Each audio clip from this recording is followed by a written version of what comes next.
안녕하십니까. 신의근의 군사TV 디펜스 브리핑입니다. 오늘도 역시 아주 중요한 군사 안보, 국방, 무기 관련 소식 한 줄여서 브리핑 해드리겠는데요. 미국이 항공모함에서 이제 무인 공중급유기 시대를 열었습니다. 최초로 무인기를 가지고 공중급유하는 테스트를 성공해버렸는데요. 이제 미국 항공모함이 그런 식으로 갈 것 같고, 미 태평양 함대에서 가용 가능한 모든 잠수함이 총출동해서 아주 강력한 군사훈련을 하고 있다고 하는데, 이게 도대체 왜 이러는지 보겠습니다. 첫 번째입니다. 미 해군 미래 항공전 수행 패러다임에 일대 혁신을 불러올 것으로 기대를 모으고 있는 무인 공중급유기 MQ-25가 최초의 공중급유 실험에 성공했다는 소식입니다. 미 해군이 보잉과 함께 개발 중인 무인 공중급유기 MQ-25A 스팅레이가 미 해군 F-18F 슈퍼호넷 전투기를 대상으로 한 공중급유 실험에 성공했다고 미 해군이 현지 시각 7일 보도 자료를 통해 밝혔습니다. 미 해군은 MQ-25A의 시제형인 MQ-25T1과 미 해군 현용 주력 전투기인 F-18F 슈퍼호넷 전투기를 일리노이주 미드 아메리카 비행장 인근에 띄워서 공중급유 실험을 실시했는데요. MQ-25T1은 4시간 30분간 비행하며 F-18F에 325파운드의 연료를 공중급유하는 데 성공해서 무인기에 의한 최초의 공중급유 기록을 세웠습니다. MQ-25A는 최대 15,000파운드, 6.8톤의 연료를 실을 수 있는데요. 일반적인 공중급유기와는 비교할 수 없을 정도로 컴팩트하지만 2대의 슈퍼호넷 전투기에 연료를 가득 채워줄 수 있을 정도의 연료 보급 능력을 보유하고 있습니다. 미 해군은 오는 2024년부터 MQ-25 급유기를 실전에 배치하면 항모전단 전투기들의 작전 반경이 대폭 확대될 것으로 기대하고 있는데요. MQ-25의 큰 페이로드와 여유로운 내부 공간을 활용해서 장거리 정찰, 통신 중계, 무장 투발 등 다양한 파생형 개발도 추진되고 있습니다. 미 해군은 올해부터 무인 공중급유기 전문 운용 인력을 선발해서 부대를 확장해 나갈 예정인데요. 세계 최초의 함재형 스텔스 무인 공중급유기라는 새로운 장르를 개척한 미 해군 항모전단의 전투 능력이 이로써 중국 등 후발 경쟁국들의 도전을 뿌리치고 또 몇 걸음 앞질러 가게 됐다는 평가가 나오고 있습니다. 스팅레이입니다. MQ-25. 원래는 무인 전투기로 개발했다가 이거 너무 비싸고 너무 덩치 크고 이럴 필요 없다라고 해가지고 이제 폐기를 했다가 그래도 아깝잖아. 이렇게 좀 써보자 해가지고 공중급유기로 지금 전용하고 지금 테스트를 했어요. 이제 처음으로 이제 급유를 했는데, 미 해군 항공모함에는 공중급유기가 그동안 제대로 없었습니다.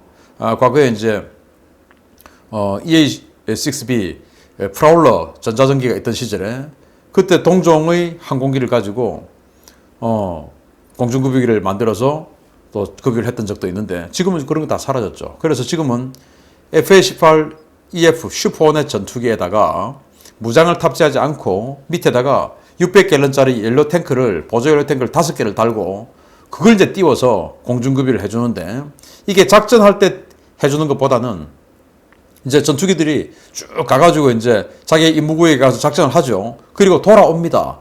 돌아올 때는 당연히 이제 연료가 간당간당해서 돌아오겠죠.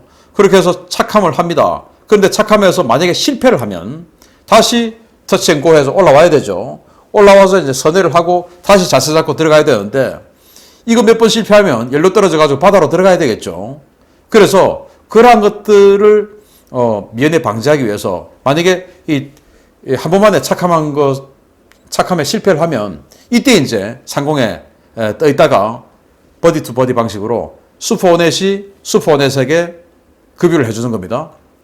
이 슈퍼호넷은 전투작전을 하지 않고 오직 그냥 여기 항공모함 상공을 선회하면서 보조 연료 탱크만 주렁주렁 달고 한 번만에 착함에 실패하는 전투기들에게 바다에 나중에 2번, 3번 실패하면 바다에 들어가야 되니까 그렇게 않기 위해서 급유를 해주는 정도. 그래서 작전에 도움을 주는 정도까지는 안 되는 이런 정도로 좀 소극적으로 운영을 하고 있었어요. 안 그러면 이제 멀리 갔을 때 거기에 이제 다른 지역에서 온 공중급유기가 같이 큰 네트워크를 통해서, 자, 우리가 항모전단이 이쪽으로 전투기를 스트라이크 패키지를 쫙 보내니까 니들이 여기에 스테이션을 마련해 놓고 이 공역에서 대규모로 급유를 해줘. 이런 식으로 이제 전구사령부 차원에서 서비스를 해주는 건 몰라도 항모 자체적으로 해줄 수는 없었어요. 작전을 나갈 때. 그런데 아시다시피 전투기가 이륙을 할 때 가장 많은 연료를 소모하죠. 특히나 항모 같은 경우는 사출기를 쏘아주지만 그 사출기를 쏘아서 딱 떴을 때 이때 이제 양력을 받으려고 하면 엔진이 최대 풀파워로 가동이 되고 있어야 되죠. 그래서 애프터버너 최대한 가동을 하고 완전히 막 덜컹덜컹한 찰나에서 쏘고 그냥 이제 날아가는 거거든요. 그러니까 얼마나 많은 연료를 이륙할 때 소모를 하겠습니까? 그러니까 딱 이륙하자마자 속도 딱, 고도 딱 잡으면 여기에서 급유를 딱 해주면 한 3분의 1의 연료는 다시 완충이 되는 것이죠. 그러면 작전 반경이 훨씬 더 늘어나게 되는 것이고 또 아예 같이 가는 겁니다. 같이 가서 왜냐 이 무인기는 뭐 최악의 경우에 정말 멀리 가서 때려야 될 일이 있을 경우에는 정말 멀리까지 이 슈퍼호넷 전투기의 최대 작전 반경까지 가는 겁니다.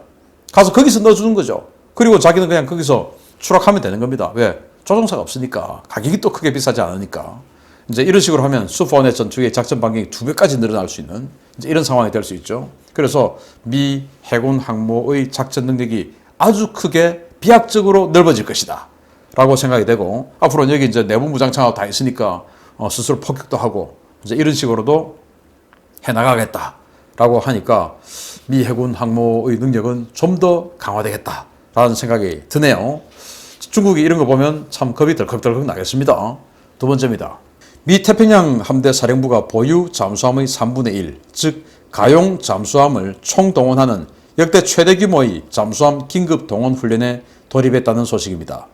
태평양 전역에서 미 해군 핵잠수함들이 엄청나게 움직이고 있습니다. 미 태평양 함대 사령부가 현지 시각 3일부터 보유 잠수함 가운데 3분의 1, 즉 가용 잠수함 전력을 동시에 긴급 동원하는 대규모 동원 훈련인 에절 대거 2021 훈련에 돌입했다고 키스앱 선이 현지 시각 7일 보도했습니다. 이번 훈련은 태평양 지역의 미 해군 잠수함 핵심 거점인 워싱턴주 브레머튼 키스앱 기지, 캘리포니아주 샌디에고, 하와이주의 진주만 등 3개 기지에 주둔하고 있는 잠수함 전력들이 동원되며 특히 미 해군의 단 3척뿐인 시우프급 잠수함인 코너티켓도 동원되는 것으로 확인되었습니다. 현재 미 해군 태평양 함대에는 약 40여 척의 잠수함이 배치되어 있는데요. 이번 훈련에서는 최소 15척 이상의 잠수함이 각지에서 동시 동원되어 긴급 출격 임무를 수행하는 것으로 알려졌습니다. 15척이라는 숫자는 해군의 전통적인 삼직제 운영을 고려하면 현재 작전 배치된 모든 잠수함이 훈련에 동원됐다는 것을 의미하는데요. 미 해군이 이처럼 대규모로 잠수함을 동원해 태평양 전역에서 동시다발적인 훈련을 실시하는 것은 냉전 이후 처음이라고 현지 소식통들은 전했습니다. 미 해군은 태평양 지역 잠수함 전력의 전투 준비 태세를 평가하고 합동전 수행 능력 구축을 위해 이번 훈련을 실시한다고 밝혔는데요. 태평양 전역에서의 동시다발적인 잠수함 출격에 중국과 북한, 러시아가 바짝 긴장할 것으로 보입니다. 태평양 함대. 그러니까 뭐 태평양 함대라고 하는 것은 우리 7함대만이 아니고 태평양의 동쪽 부분, 그러니까 샌디에고 이 지역까지 전부 다가 태평양 함대가 관할하는데 샌디에고 그리고 워싱턴주 시애틀 마주보고 있는 키셉 기지, 여기도 잠수함 기지니까 다 출격했다는 겁니다. 버글버글하다는 것이죠. 이 키셉 선의 표현에 따르면. 그러면 왜 이렇게 큰 훈련을 하나? 이 보도에 따르면 냉전 이후 가장 큰 훈련이다. 그럼 냉전이 1991년도에 끝났으니까 올해는 냉전이 끝난 지 30년입니다. 그러면 30년 만에 가장 큰 잠수함 훈련을 했다. 이게 뭐 30년 만에 지금 갑자기 무슨 일이 있을까요? 그래서 이게 첫째, 중국에 보내는 경고의 메시지다. 우리 이 정도 된다. 우리 이런 의지도 가지고 있다. 라는 것이고, 둘째, 프랑스의 정보 수집함이 지난 4일에서 5일 넘어갈 때 중국 북해함대의 사령부가 있는 칭다오 인근까지 접근을 했었어요.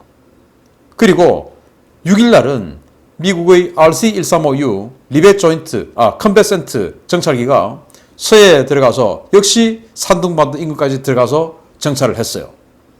이거 하고 연계되어 있는 것은 아니냐. 왜냐? 지금 미국의 잠수함이 15척이나 동시에 그냥 태평양 바다로 속으로 쑥 들어가가지고 작전을 한다? 당연히 지금 타겟은 중국이겠죠?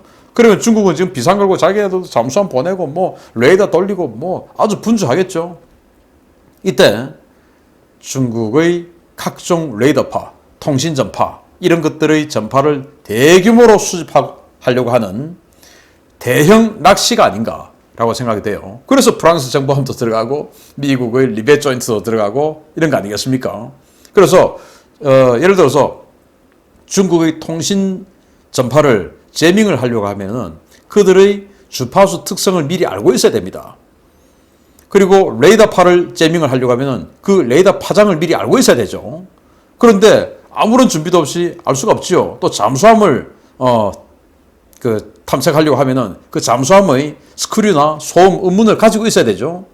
그런데 이제 이번에 한번 그냥 단체로 한번 하면서 중국을 바짝 긴장하게 해서 중국 군함, 비행기, 뭐 잠수함 다 그냥 해서 비상 걸어놓고 얘들이 엔진 소리는 어떻게 들리는지 또 얘들이 통신은 어떻게 하는지 그 주파수는 어떻게 되는지 레이더는 어떤 식으로 작동되는지 레이더파는 어떤 식으로 되는지 이걸 다 정보 수집하러 프랑스 정보함 들어가고 야, 장 섰네. 완전히 그냥 노다지네 하고 지금 막 전파 끌고 들이는 건 아닌가라고 생각이 됩니다. 그래서 미국의 큰 그물에 중국이라는 물고기가 파닥파닥파닥해서 자신들의 음문 데이터, 전파 데이터, 레이더파 데이터 다 지금 주는 거 아니냐라는 생각이 듭니다. 마치겠습니다. 감사합니다.